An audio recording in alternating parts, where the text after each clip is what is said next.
noches. Iniciamos un nuevo curso de formación. Los invito a que nos pongamos en la presencia de Dios en nombre del Padre y del Hijo y del Espíritu Santo. Amén. Ven, Espíritu Santo, llena los corazones de tus fieles y enciende en ellos el fuego de tu amor. Envía, Señor, tu Espíritu y todas las cosas serán creadas y renovarás la faz de la tierra. Dios te salve María, llena de gracia, el Señor es contigo, bendita eres entre todas las mujeres y bendito es el fruto de tu vientre Jesús. Santa María, Madre de Dios, ruega por nosotros pecadores, ahora y en la hora de nuestra muerte. Amén. María, Reina de todos los santos, ruega por nosotros. En el nombre del Padre, y del Hijo, y del Espíritu Santo. Amén. Nuestro curso tiene por título Los santos, grandes testigos de la fe. Los santos, como decir, son los héroes de la fe, aquellos que han vivido la fe con todas sus consecuencias.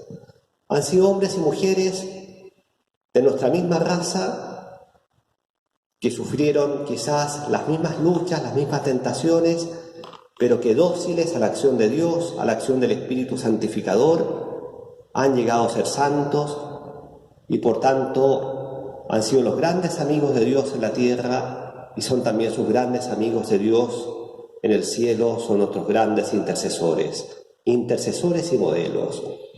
A lo largo de este curso vamos a presentar 8 santos, cada sesión uno de ellos, de distintos periodos de la historia de la Iglesia, para ver qué nos pueden enseñar. Hoy, en nuestra primera sesión, partimos con San Ignacio de Antioquía. Es un santo muy antiguo en el tiempo, pero que tiene un mensaje muy hermoso que transmitirnos. Es quizás el modelo del mártir cristiano. Veamos quién es San Ignacio de Antioquía. San Ignacio de Antioquía, él tenía por sobrenombre Teóforos. Teóforos en griego significa portador de Dios. Él nació en la ciudad de Antioquía hacia el año 35 de nuestra era. Imagínense, nació más o menos el mismo año que murió Jesús. Si estamos en los comienzos de la historia de la Iglesia, en esos primeros pasos de la difusión del cristianismo. Nació en la ciudad de Antioquía, ya vamos a hablar de esta ciudad que es muy importante. Él tuvo el privilegio de conocer a los apóstoles.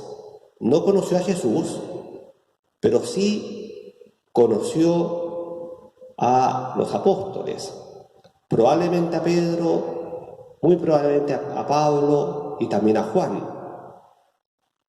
Es el tercer obispo de la ciudad de Antioquía. Fue obispo bastante joven, el año 70, tenía 35 años más o menos, hasta su muerte el año 107 en nuestra era. Murió mártir el año 107 en la ciudad de Roma bajo el emperador de Trajano. A ver, él nació en la ciudad de Antioquía, es un dato muy importante. En el siglo I, en los comienzos del cristianismo, la ciudad de Antioquía era la tercera ciudad del Imperio Romano. Teníamos Roma, la capital del imperio, Alejandría en Egipto y Antioquía. Antioquía era la capital de lo que se conocía como la provincia de Siria. Hoy se encuentra en Turquía, era una ciudad muy importante y fue muy importante para la irradiación del cristianismo primitivo. Seguramente ustedes algunos datos los recuerdan porque aparecen en la Biblia, en los Hechos de los Apóstoles. En la ciudad de Antioquía fue el primer lugar donde empezaron a llamar a los discípulos de Jesús con el nombre de cristianos. En Antioquía fue el primer lugar donde el Evangelio se predicó a los paganos, es decir, a los no judíos. Porque como los apóstoles eran judíos, en un comienzo era natural que anunciaran el Evangelio en el ambiente judío en el cual vivían. Pero cuando llegaron los primeros cristianos a la ciudad de Antioquía, que era una ciudad cosmopolita y grande, importante, confluencia de muchos caminos, naturalmente empezaron a difundir el mensaje de Jesús también a los que no eran judíos, los paganos. Ahí sucedió por primera vez. Antioquía va a ser la ciudad donde van a evangelizar Pedro en un comienzo, también San Pablo y Bernabé. De hecho, la ciudad de Antioquía va a ser el centro de operaciones de los viajes misioneros de San Pablo. Si ustedes revisan los Hechos de los Apóstoles, por ejemplo, van a ver que su primer viaje, Pablo parte a Antioquía, después va a regresar a Antioquía. O sea, va a ser un centro misionero muy importante. Bien. San Ignacio de Antioquía, como vamos a ver, es un mártir y es quizás el prototipo, el gran modelo del mártir cristiano. Esto hay que entenderlo en el contexto de la época. En los primeros siglos, hasta comienzo del siglo IV, la Iglesia fue la Iglesia de los mártires. Desde un comienzo, los cristianos sufrieron persecuciones. Las primeras persecuciones vinieron del ámbito de los mismos judíos, que veían con muy malos ojos este grupo que estaba cobrando fuerza al interior de ellos, los cristianos. Y así, por ejemplo, ustedes recordarán en el libro de los Hechos Apóstoles aparece la primera persecución en Jerusalén, el primer mártir, San Esteban. Pero muy pronto las persecuciones vinieron del ámbito del imperio. Desde Nerón, los cristianos fueron perseguidos por el Imperio Romano y estuvieron fuera de la ley. Y así, en los primeros, hasta el siglo IV, hay 10 grandes persecuciones que padecen los cristianos. ¿Y por qué eran perseguidos los cristianos? Los cristianos trataban de ser buenos ciudadanos. Habían escuchado la palabra de Jesús que decía que había que dar al César lo que es del César. Sin embargo, siendo buenos ciudadanos, ellos ante todo amaban a Dios y tenían muy claro que solo a Dios había que adorar. Y ahí estuvo la piedra de tropiezo con el Imperio Romano, porque a partir del siglo I el Imperio Romano empezó a divinizar la figura del emperador y exigió que todos los ciudadanos rindieran culto a la imagen del emperador, le quemaran incienso. Y para un cristiano, ¿qué significa eso? Es un acto de idolatría, porque un cristiano sabe que solo a Dios tiene que adorar. Por tanto, aquí se produjo el punto de conflicto. Los cristianos vivían en el imperio, cumplían con las leyes, pero no podían caer en la idolatría. Y por eso fueron perseguidos, por eso fueron llevados al martirio. Y esta situación de persecución duró hasta el año 313. Podemos decir casi 300 años. Hubo 10 grandes persecuciones. No significa que en todo momento los cristianos hayan sido perseguidos. Hubo momentos de más paz, pero hubo momentos en que la persecución arreció. Pero en estos 3 primeros siglos, todo cristiano sabía que el martirio era una posibilidad real en su vida. Probablemente todo cristiano que llegaba a la edad adulta, en algún momento de su vida, sufría la persecución. Entonces, era estar en una situación real en que la vida podía peligrar si éramos fieles a Jesús. Pero, ¿qué pasó? Los cristianos desaparecieron con la persecución y el martirio. Todo lo contrario. Más los perseguían, más se difundía el Evangelio. Un escritor cristiano, Tertuliano, que en aquellos años escribió La sangre de los mártires es semilla de nuevos cristianos. Más eran perseguidos, más crecían los cristianos. El martirio, como les digo entonces, caracteriza la vida de estos 3 primeros siglos de la Iglesia. Muy pronto los cristianos empezaron a rendir culto a los mártires, es decir, se dan cuenta que estos hombres y mujeres que habían sido muertos tan cruentamente, podemos imaginar toda clase de martirios. Lo más común quizás eran que eran lanzados a las fieras, como podemos ver acá en la imagen. Eran lanzados a las fieras para espectáculo público. Imagínense el horror que eso significaba. En un gran anfiteatro lleno de gente, el populacho aclamaba, se entretenía, mientras los cristianos eran devorados por las fieras. Por eso, ser mártir era el supremo acto de fe y de amor a Jesús. Y por eso, muy pronto, empezaron los cristianos a rendir culto a sus mártires, recogían sus reliquias, las enterraban con gran cuidado, celebraban el aniversario de la muerte, que lo llamaban el Dies Natalis, el día del natalicio para el cielo. Y más tarde, cuando los cristianos consigan la libertad del año 313 con Constantino, se van a empezar a construir las grandes iglesias, las grandes basílicas, y muchas de estas basílicas se van a edificar justamente sobre la tumba de los mártires. Por ejemplo, la Basílica San Pedro de Roma está edificada justo sobre la tumba del apóstol, que todavía hoy día se puede visitar bajando a las grutas vaticanas. El martirio entonces.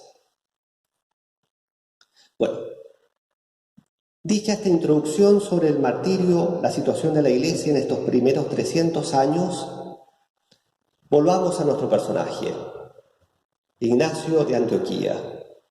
Ignacio, como decíamos al comienzo, era el obispo de la ciudad de Antioquía, y el año 106 viene una persecución por parte del emperador Trajano y es arrestado en la ciudad de Antioquía y lo llevan prisionero a Roma, la capital del imperio, para ser entregado justamente a las fieras. El contexto, el emperador Trajano recién había obtenido una gran victoria sobre los dacios, un poco lo que hoy día sería Rumania. El imperio alcanzó su máxima extensión y hubo muchos meses de festejos en la ciudad de Roma, festejos públicos en honor al emperador. Cuentan las crónicas que en esos festejos públicos murieron 10.000 gladiadores, 12.000 fieras fueron sacrificadas. Imagínense lo que significa, y todos son públicos, como les decía. Bueno, en ese contexto llevan a este obispo cristiano de la ciudad de Antioquía, lo llevan prisionero a la ciudad de Roma. Fue un viaje largo, en esa época no existían los medios de transporte de hoy día. En ese viaje, San Ignacio va pasando por distintas ciudades, principalmente puertos, y parece que los soldados tenían bastante contemplación, respeto con él, y le dejaban visitar sus amistades, y en la medida que iba viajando hacia Roma, acudían los cristianos en las distintas ciudades a saludar a este obispo que tenía fama de santo, que iba rumbo al martirio. Fue una verdadera marcha triunfal en que acudían fieles, obispos, sacerdotes, a saludar a este mártir que iba camino a la ciudad de Roma. Bueno, y prisionero junto a Roma hace 2 escalas muy importantes, en la ciudad de Esmirna y de Tróada, en el Asia Menor, donde va a escribir 7 cartas. Y estas 7 cartas son un tesoro. ¿Por qué son un tesoro? Porque en ellas, estas 7 cartas se conservan hasta hoy día, y en ellas son un verdadero retrato del alma de este obispo santo, Y además estas cartas nos relatan muy bien el ambiente de la Iglesia en estos muy primeros años de la difusión de la fe. Por eso muchas veces en los cuadros que representa San Ignacio se lo representa con un escrito en la mano para recordar este tesoro que nos dejó en sus 7 cartas. Bueno, a lo largo de estas 7 cartas aparecen muchas enseñanzas, yo no me voy a detener en todas ellas, pero las enumero acá, ¿no? Aparece claramente expuesta tanto la divinidad como la humanidad de Jesús. Ante las primeras herejías que estaban apareciendo, él insiste mucho en la unidad con el obispo, en no apartarse de la tradición, mantener la recta fe, muy unidos al obispo. Una cosa muy interesante, San Ignacio de Antioquía es el primero en hablar de la Iglesia católica. Mucha gente a veces se pregunta, ¿de dónde viene el apellido de católica de la Iglesia? Católica significa, ¿qué significa? Universal. El primero en usar la expresión fue San Ignacio de Antioquía, ya el año 106, 107, es decir, muy en los comienzos, para indicar justamente que la Iglesia de Cristo es universal. No es como estas sectas que empiezan ya a surgir en aquella época. San Ignacio habla también de manera muy bonita de la Eucaristía, de la virginidad de María. Bueno, les señalo esto porque es impresionante pensar que tan pocos años después de la muerte de Jesús, en estos muy primeros años de la predicación, todos estos temas que son los grandes temas de la doctrina católica ya están claramente vividos, asentados en la comunidad cristiana. No fueron, como algunos han dicho, inventados después, vienen desde el inicio, porque fueron bebidos de la fuente misma de la predicación de los apóstoles. Bueno, pero en el tema que nos vamos a detener nosotros es que en estas cartas aparece en San Ignacio, ¿no?, un amor apasionado por Jesucristo que lo lleva a dirigirse con alegría, con gozo al martirio para entregar su vida a Jesús. Vamos a leer algunos párrafos breves de estas cartas para que puedan ver cómo era el alma de este santo. A ver, de las 7 cartas, en la carta a los romanos aparece especialmente este amor por Jesús y este deseo del martirio. Porque, ¿qué pasó? Parece que mientras iba de viaje, prisionero, se enteró San Ignacio que algunos cristianos de la comunidad de Roma estaban moviendo algunas influencias para evitar que lo martirizaran.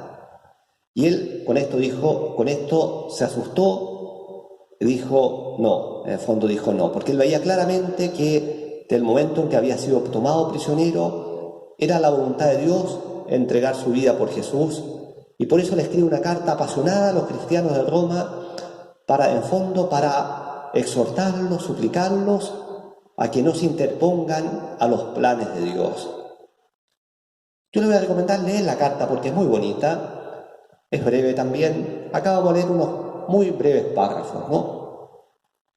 Dice el santo: para mí es mejor morir en Jesucristo que ser rey de los términos de la tierra. Quiero a aquel que murió por nosotros. Quiero a aquel que resucitó por nosotros. Permitidme ser imitador de la pasión de mi Dios. Es decir, es mejor morir en Cristo que ser dueño del mundo entero. Y la última frase: permítanme imitar la pasión de mi Dios. Él ante todo quería imitar a Jesús, tanto amaba a Jesús que quería seguir sus huellas hasta el final. Permítanme imitar la pasión de mi Dios. Y después dice: es que temo justamente vuestra caridad. No sea ella la que me perjudique. El hecho es que yo no tendré jamás ocasión semejante de alcanzar a Dios. O sea, se da cuenta que esta era la voluntad de Dios era la oportunidad única que tenía de morir por Jesús. Trigo soy de Dios, y por los dientes de la fiera he de ser molido, a fin de ser presentado como limpio pan de Cristo. Qué gráfica la expresión, ¿no? Trigo de Dios. O sea, tal como el trigo tiene que ser molido para que podamos tener el pan, Él quería ser molido para hacer un pan agradable a Cristo. Bueno, continúa, ¿no? Sé lo que me conviene. Ahora estoy empezando a ser discípulo. Miren qué frase más profunda. Estoy empezando a ser discípulo. Es decir, él sabía que ser discípulo de Jesús implicaba compartir su suerte, cargar la cruz. Estoy empezando a ser discípulo. Un discípulo que huye de la cruz no es un verdadero discípulo. Que vengan el fuego y la cruz y los encuentros de las fieras, huesos dislocados, miembros cercenados, el cuerpo entero triturado, vengan las torturas crueles del diablo a asaltarme, siempre y cuando pueda llegar a Jesucristo. Es decir, no era que él quisiera, no era un masoquista, no era que él quisiera el sufrimiento por el sufrimiento, pero él decía, con tal de alcanzar a Jesús, venga todo eso, estoy preparado. Lo único que me importa es alcanzar a Jesús, ser su discípulo, poder imitarlo, poder seguir sus huellas. Y continúa, mi amor está crucificado y no queda ya en mí fuego que busque alimentarse de materia. Si en cambio un agua viva que murmura dentro de mí, ven al Padre. Mi amor está crucificado, Jesucristo en la cruz. Y esa agua viva, la voz del Espíritu que le decía, ven al Padre. No siento placer en la comida corruptible, ni me atraen los deleites de esta vida. El pan de Dios quiero, que es la carne de Jesucristo, su sangre quiero por bebida, que es amor incorruptible. O sea, él estaba llegando al término de su carrera en este mundo. Y se daba cuenta que en el fondo ya las cosas de este mundo ya no le atraían. Solo deseaba tener a Dios, tener a Jesucristo, tener ese pan, esa carne, que de alguna manera es la Eucaristía. La carne de Jesucristo, su sangre quiero por bebida. O sea, claramente está aludiendo acá a la Eucaristía. Entonces, el martirio. El martirio, como les digo, acompañó la vida de la Iglesia estos primeros 300 años, pero en realidad el martirio ha estado siempre presente en la vida de la Iglesia. Es cierto que después que los cristianos tuvieron la paz con Constantino, vino una gran época de paz, pero nunca faltaron de haber persecuciones, es verdad que más locales, en algunas épocas, ¿no? Por ejemplo, en el siglo XVI hubo persecuciones en el Japón, en Oriente. Y curiosamente, ¿saben ustedes cuándo han vuelto a recrudecer con mucha fuerza la persecución a los cristianos? Ahora, en el siglo XX y el siglo XXI. El siglo XX y el siglo XXI, la Iglesia ha vuelto a ser la Iglesia de los mártires. Pensemos las persecuciones a la Iglesia en México, en España, en la primera mitad del siglo XX, en todos los países dominados por el comunismo, gran parte del siglo XX, en muchos lugares de África y de Asia. Hoy día el fundamentalismo islámico como ha producido muchos mártires. Hoy día hay lugares en la tierra, en algunos países de África, en Oriente Medio, donde ser cristiano, acudir a la misa dominical, puede comportar un peligro grave para la vida. O sea, el martirio nunca ha estado ausente de la vida cristiana. ¿Qué es lo que es un mártir? La palabra mártir viene del griego y significa testigo. El martirio es el supremo testimonio de fe y de amor a Dios. Aceptar morir por Jesús implica, sin duda, un acto de fe muy grande.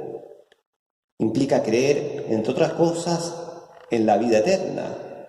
Es decir, que si pierdo esta vida, Dios me ofrece una vida más alta, más grande en la eternidad. Es un acto de amor muy grande que lleva al desprecio de las cosas de este mundo.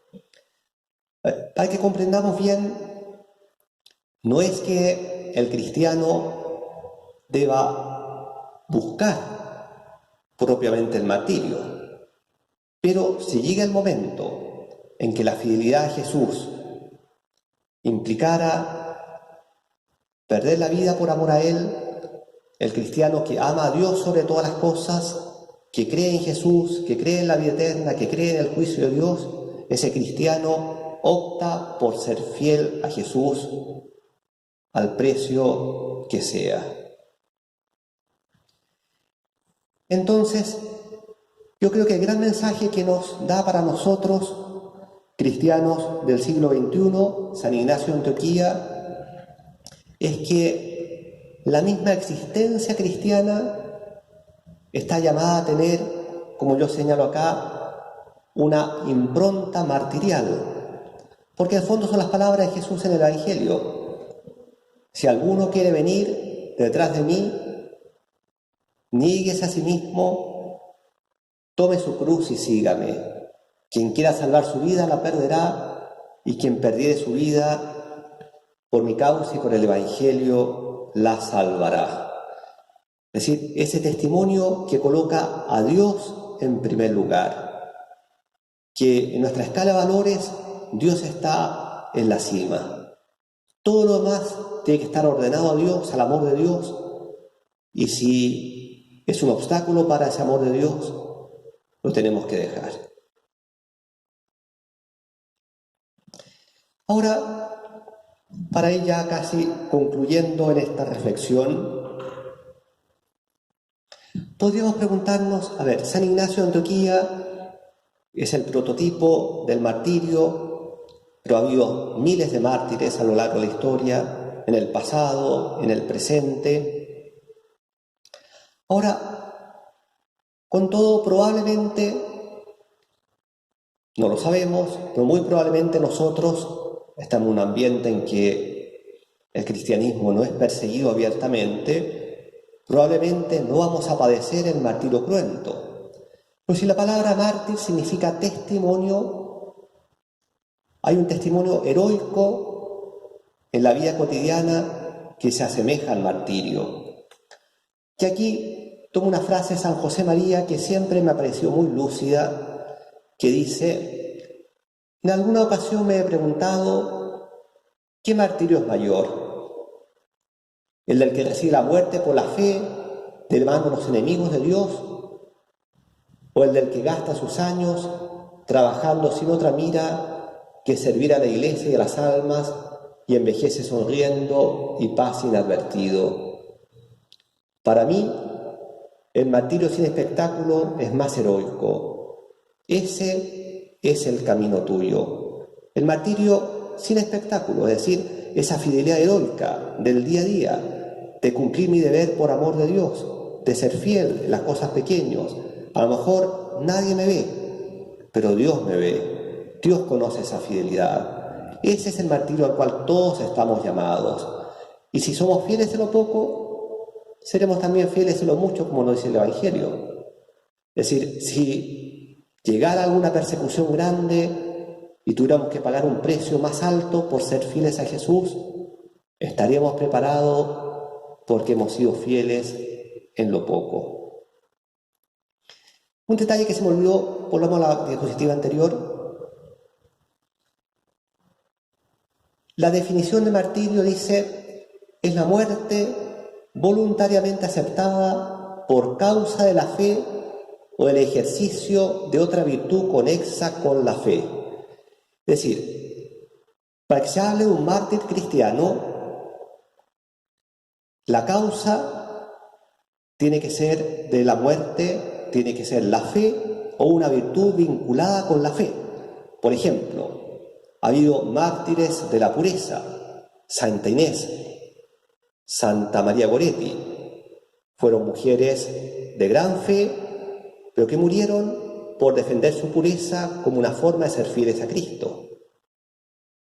Ha habido mártires de la justicia, por ejemplo, San Óscar Romero en tiempos recientes, o San Maximiliano Kolbe en un campo de concentración, ¿no? Entonces, el martirio por parte del perseguidor se requiere el odio a la fe, es decir, el que inflige la muerte es alguien que en el fondo explícita o implícitamente odia la fe. Pero el mártir, para que sea un mártir cristiano, es aquel que acepta morir por amor a Jesús y también, un detalle importante, está dispuesto a perdonar a sus perseguidores, a sus verdugos. Hay cientos, miles de historias conmovedoras de hombres y mujeres que han muerto dándole el perdón a sus verdugos. No digo esto porque a veces la palabra mártir se utiliza mal. Se habla, por ejemplo, de los mártires fanáticos musulmanes, como los que atentaron el 11 de septiembre con las Torres Gemelas. Eso no tiene nada que ver con el martirio cristiano, porque el mártir cristiano no es el que muere matando, sino es el que se acepta morir por amor de Dios, que es muy distinto. Y siempre, como les digo, en el mártir cristiano está esa aceptación y ese perdón al verdugo. Y por último, esta última diapositiva me parece muy sugestiva. Yo le decía que San Ignacio de Antioquía murió el año 107 en el contexto de los festejos al emperador Trajano. Murió en el anfiteatro Flavio de la ciudad de Roma, lo que se conoce más popularmente como el Coliseo. Ahí ustedes pueden ver las ruinas del Coliseo. El Coliseo era un anfiteatro, un lugar de espectáculos públicos. Como les decía hace un rato, en estos festejos de Trajano, 10.000 gladiadores murieron en los combates. Imagínense la barbarie. Bueno, era la barbarie de un mundo pagano, de un mundo que no conocía a Cristo.